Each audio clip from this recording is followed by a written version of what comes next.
Protest किए थे। सही है। बहुत अच्छा ड्राया। और कुछ बताइए, बताइए। कोई और और बताएँगे? यहाँ की हुँ, हुँ। बोलिए, बोलिए, आप बोलिए। इस टाइप से थी कि राष्ट्रीय जागृति को पैदा दिए थे। 1886 में लोक सेवा आयोग का नियुक्ति हुआ था। 1892 में भारतीय परिषद अधिनियम पारित हुआ था। फिर जनता के सामने अंग्रेजों के शोषणकारी स्वभाव का उजागर हुआ। फिर उदारवाद, लोकतंत्र, धर्मनिरपेक्षता और राष्ट्रवाद के विचार को लोकप्रिय बनाया और लोगों को उसी तर्ज पर प्रशिक्षित किया गया। इसकी उपलब्धियां थी। फिर भारतीय व्यय व्यय पर बेलवी आयोग एक था, उसका गठन किया गया था। और भारत और इंग्लैंड में एक साथ आईसीएस हाउस ऑफ कॉमन्स का जो भी परीक्षा था वो साथ में कंडक्ट किया कराया जाने लगा।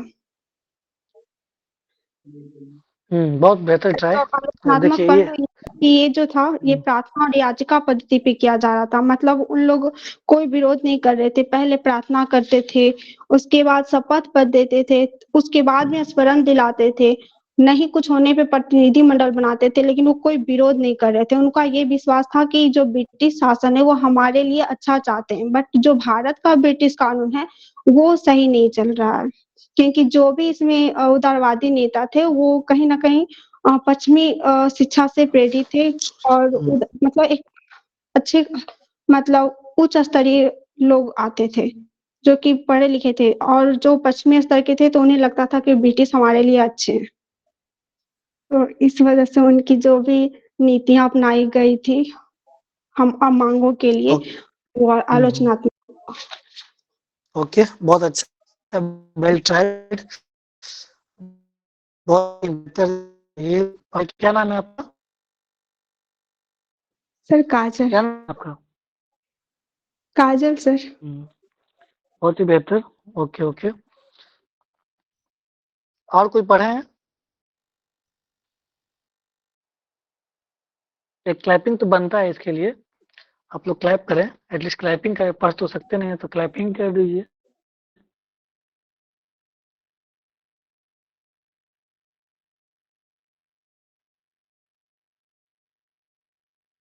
देखिए, जैसे-जैसे बताई और बहुत ही बेहतर ट्राई की है, और यही हुआ था कि वो जो 3 पी जे से इसने भी चर्चा किया, petition, pray, protest.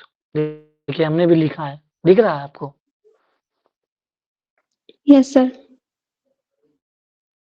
Petition, pray, protest, moderate phase, उसमें क्या-क्या हुआ 1885 से 1905।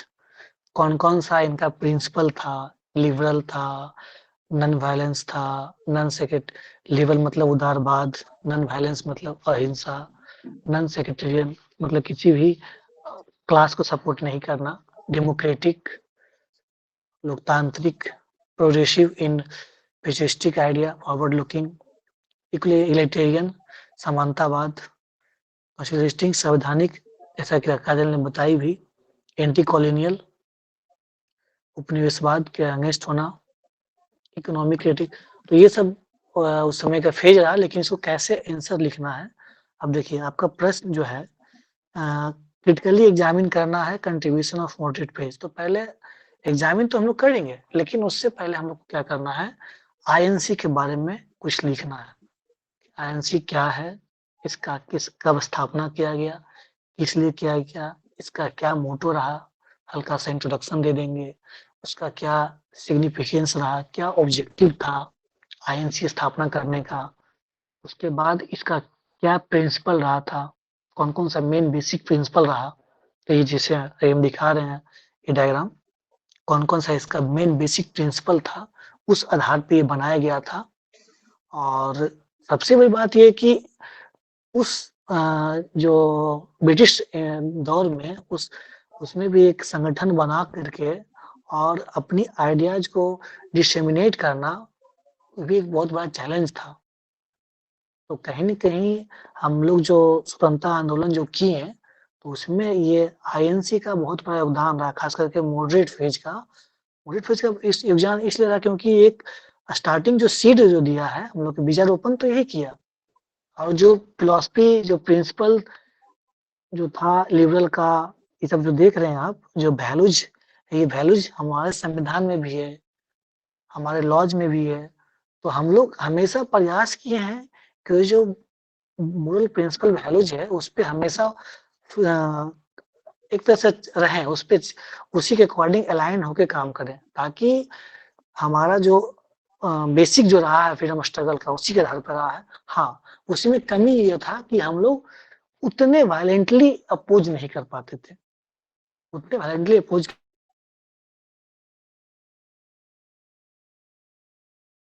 चाहिए था, लेकिन उस समय इनिशियल फेज था।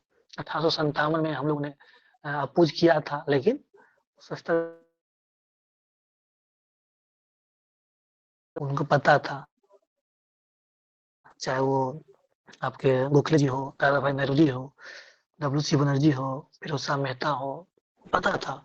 इसलिए एक इस तरह से विरोध किया जाए कि धीरे-धीरे चला जाए और धीरे-धीरे मांग की जाए, और उसका परिणाम दिखता भी है, लेकिन मॉडरेट फेज है, तो बाद में फिर उसी के परिणाम होता है कि लाल बाल पाल जो एक्सट्रीमिस्ट फेज भी आता है, तो हम लोग तो इसको देखते हैं। तो पहले प्रयास क्या करेंगे कि एक छोटा सा हम लोग इंट्रोडक्शन उसको इंट्रोडक्शन में आईएनसी का स्थापना जो हुआ, क्यों हुआ, क्या-क्या वजह रहा, देखिए ये इसमें आपका ये इंट्रोडक्शन हो गया। कुछ भी जब लिखते हैं तो हम लोग उसका पहले बनाते हैं चार्ट।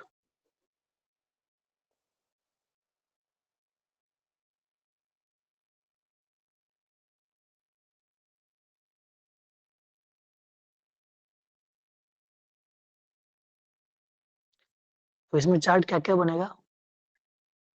इसमें चार्ट पहले बनेगा आपका इंट्रोडक्शन, भूमिका या रोल।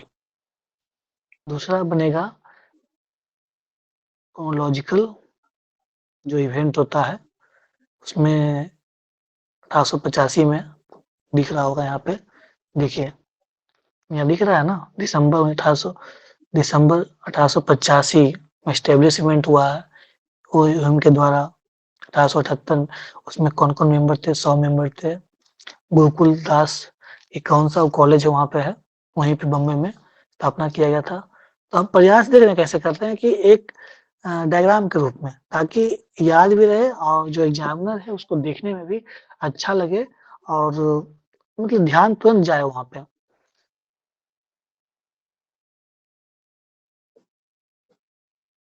इसमें देखिए क्या लिखा गया, the establishment of INC was preceded by several regional provisional सब नेशनल। हाँ, पहले उस पे आ जाते हैं, अभी चर्चा कर रहे थे कि इसमें ये आपका हो गया क्रोनोलॉजिकल हो गया, फिर इसका क्या सिग्निफिकेंस रहा, क्या ऑब्जेक्टिव है, पहले ऑब्जेक्टिव आइए, क्या ऑब्जेक्टिव रहा था आईएनसी का स्थापना करने का। ऑब्जेक्टिव के बाद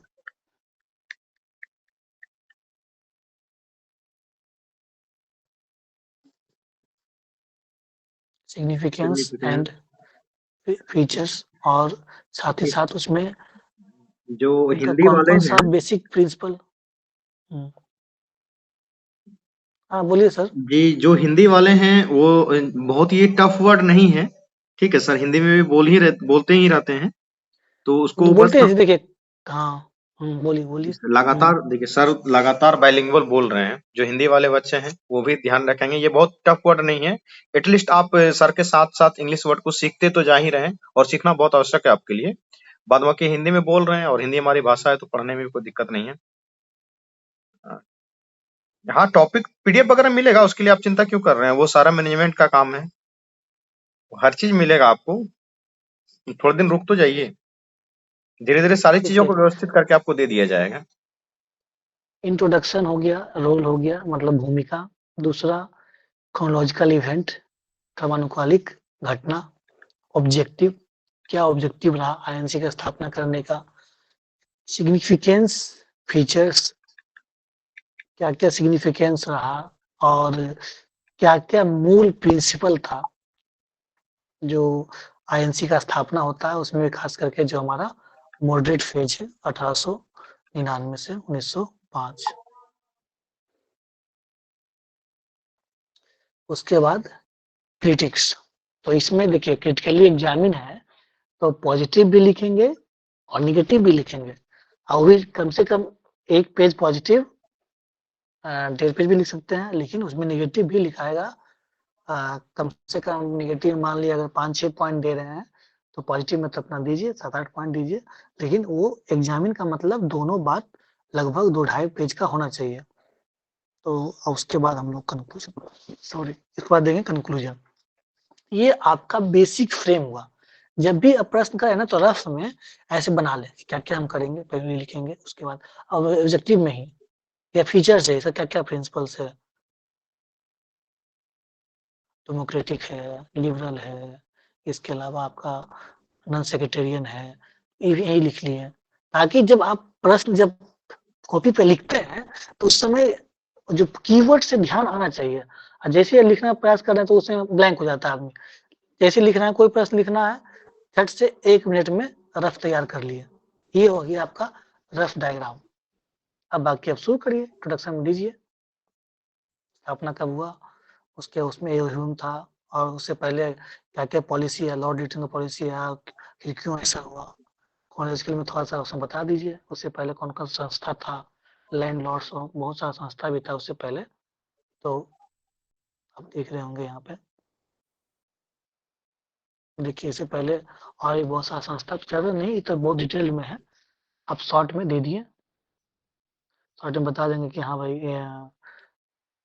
जमींदारी एसोसिएशन 1838 में आया था, ब्रिटिश इंडियन एसोसिएशन 1851 में बनाया गया था। तो प्रयास इससे पहले भी किया जा रहा था, लेकिन एक पूरे नेशनल लेवल पे सफल प्रयास हुआ एओ ह्यूम के नेतृत्व में 1885 में हम लोग देखते हैं। तो ये ठीक है, देखिए तो पहले थोड़ा सा ऊपर हम लोग पढ़ते हैं, शॉर्ट में ही पढ़ते हैं। देखिए क्या लिखा हुआ, the establishment of INC was preceded by several regional, provincial and sub-national organization in various parts of India। जो हमारा आईएनसी का स्थापना होता है, उससे पहले बहुत सारे प्रांतीय, प्रोविंशियल और उपराष्ट्रीय संस्था का एस्टेब्लिशमेंट हुआ था अलग अलग क्षेत्रों में। जैसे जमींदारी एसोसिएशन 1837 में आया, ब्रिटिश इंडिया एसोसिएशन 1851 में आया, पुणे सार्वजनिक सभा 1867 में आया। तो ये सब संस्था का नाम है, ध्यान रखना होगा, इसमें याद करना पड़ेगा, इसमें नो डाउट याद रखना पड़ेगा। उसके अलावा और भी बहुत सारा campaign, protest against vernacular press act, campaign to support Edward bill, तो बहुत सारा रीजन था। उसके अलावा 1883 1885 में जो ऑल इंडिया नेशनल कॉन्फ्रेंस होता है सुरेंद्र नाथ बनर्जी के द्वारा।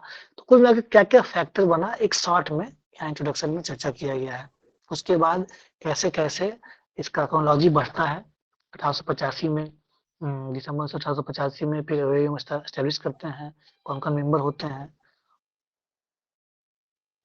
अब यहाँ पे 72 डेलीगेट्स था, 3-4 संस्था का नाम हम लोग बता देंगे, ज्यादा नहीं, 3-4 संस्था का नाम बता दिए, हल्का सा जो इम्पोर्टेंट लग रहा है, जमींदारी लोग बता दिए हैं, ब्रिटिश इंडियन बता दिए, रविन्द्रनाथ टैगोर का बता दिए, पूना सार्वजनिक सभा बता दिए। इतना याद नहीं रहेगा, इतना लिखना भी नहीं है, क्योंकि आपको उधर भी काम करना है कि पॉजिटिव निगेटिव क्या क्या रहा।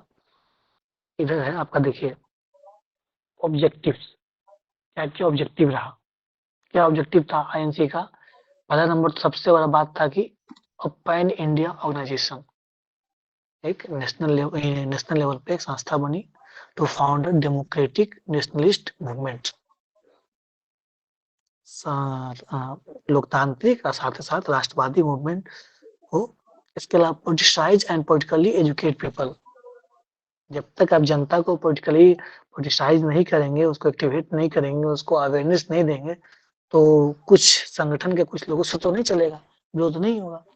तो एक ऑब्जेक्टिव इनका ये भी था कि पॉलिटिकली एक्टिव करना है, अवेयरनेस फैलाना है। पॉलिटिकल एंड इकोनॉमिक प्रोग्राम, क्या क्या हमारा प्रोग्राम होना चाहिए, क्या क्या वर्क प्लान होना चाहिए, उन पे भी था। प्रमोट नेशनलिज्म, नेशनलिज्म का थॉट को भी डेवलप कराना है लोगों में, इसके लिए भी प्रचार करना है। No discrimination, religion, caste, provenance, तो ये उसका कीवर्ड्स था, उसका ऑब्जेक्टिव था। जैसे देखिए, अगर मान ली ये आप ध्यान रखते हैं, एंटी कॉलोनिज्म, राष्ट्रवाद, politically awareness, politically awareness, political and economic programme, तो ये आपका 4-5 कीवर्ड है, ये मेन पॉइंट है, ये ऑब्जेक्टिव हो गया, इसको लिख दिए। इसको एक्सप्लेन करना आपका तो लिखा जाएगा, लेकिन जब पॉइंट याद रहेगा तब लिखाएगा। तो पॉइंट याद रखना है, क्या-क्या उसमें ऑब्जेक्टिव रहा।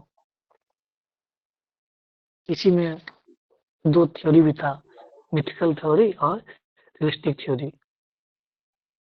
सेफ्टी वाल्व थ्योरी जो कि एक्सट्रीमिस्ट के द्वारा दिया गया था। मिथिकल थ्योरी इन लोग का मानना था, ये एथिक्स में जाएगा, तो उसके बाद इसका क्या-क्या सिग्निफिकेंस रहा, ये चर्चा हमने भी किया ही। Liberal democratic, non violence, non sectarian. इसको हिंदी में देखिए, कुछ नहीं उग्रवाद है, बहुत टफ लैंग्वेज नहीं है, बहुत सिंपल है। नॉन वायलेंस अहिंसा हो गया, नॉन सेक्रेटेरियन ये सर कॉन्स्टिट्यूशनल। हिंदी में बोल दे हाँ, नहीं तो बोलिए, ये बोलिए। आपके खिलाफ वायलेंस कर देंगे।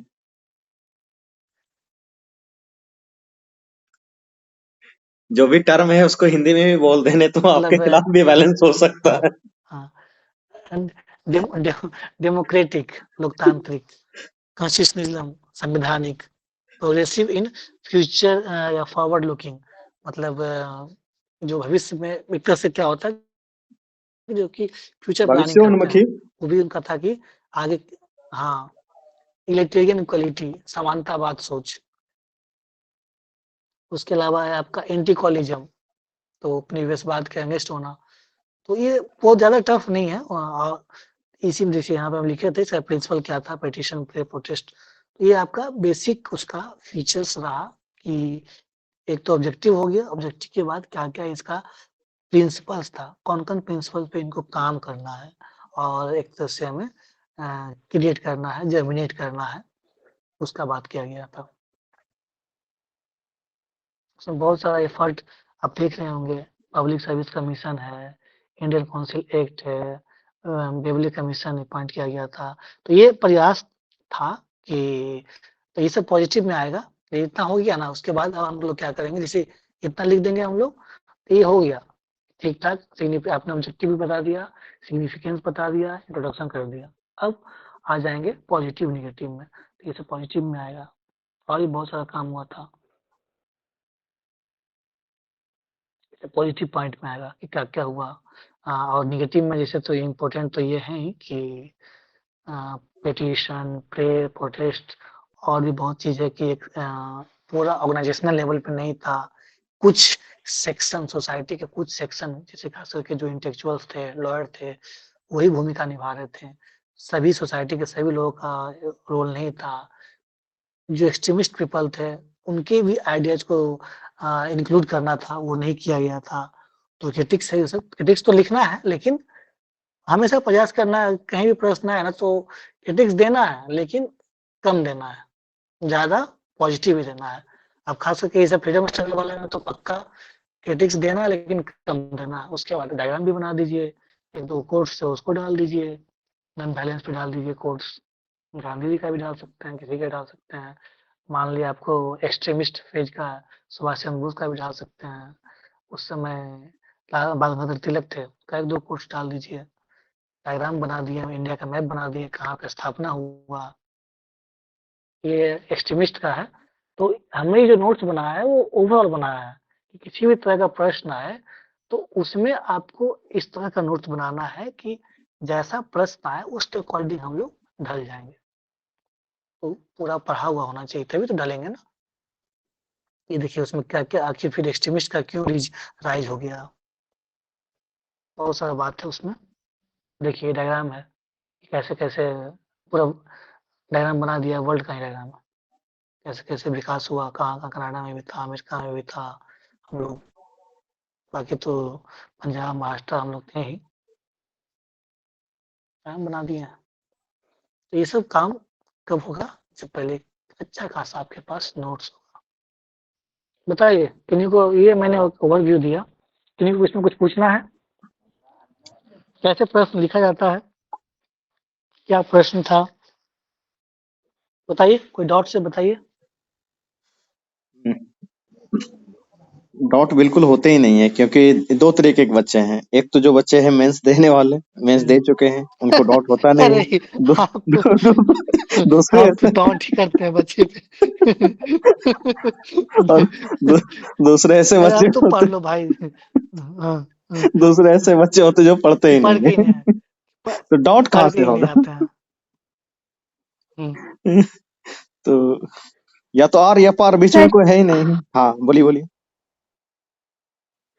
सर कह रहे थे कि इस हम्म। क्वेश्चन में तो आलोचनात्मक परीक्षण करना है, तो मतलब तो इसमें ज्यादा कंटेंट जो होगा वो तो आलोचनात्मक ही होगा, तो उसके लिए क्या क्या नहीं, पॉइंट हो हाँ बोलिए। सकते हैं?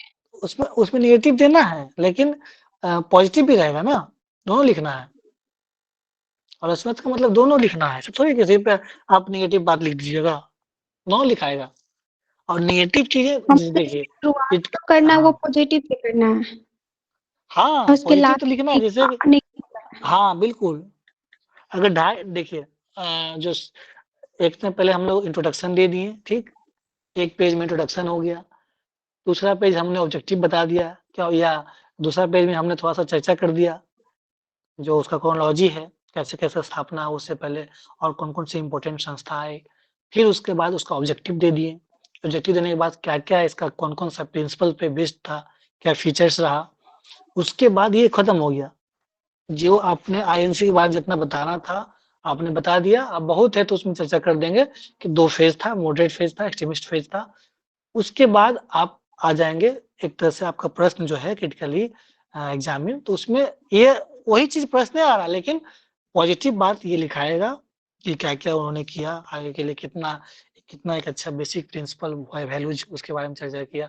तो पॉजिटिव ज्यादा लिखना है, निगेटिव लिखना है लास्ट में, आपको कंक्लूजन में उसको कंपेंसेट भी करना है कि कैसे ये आयन। अच्छा ये बात बताइए, क्या आईएनसी ठीक है उसका 3P प्रिंसिपल था, लेकिन अगर देखा जाए तो उस कंडीशन में, जिस सिचुएशन में वो लोग थे, इतना बड़ा इन्फ्लुएंस, इतना बड़ा पूरा एडमिनिस्ट्रेशन अंग्रेज का है, पूरा सब कुछ उसी का है, उस कंडीशन में अपने आप को स्टेब्लिश करना, इट्स रियली हार्श कंडीशन।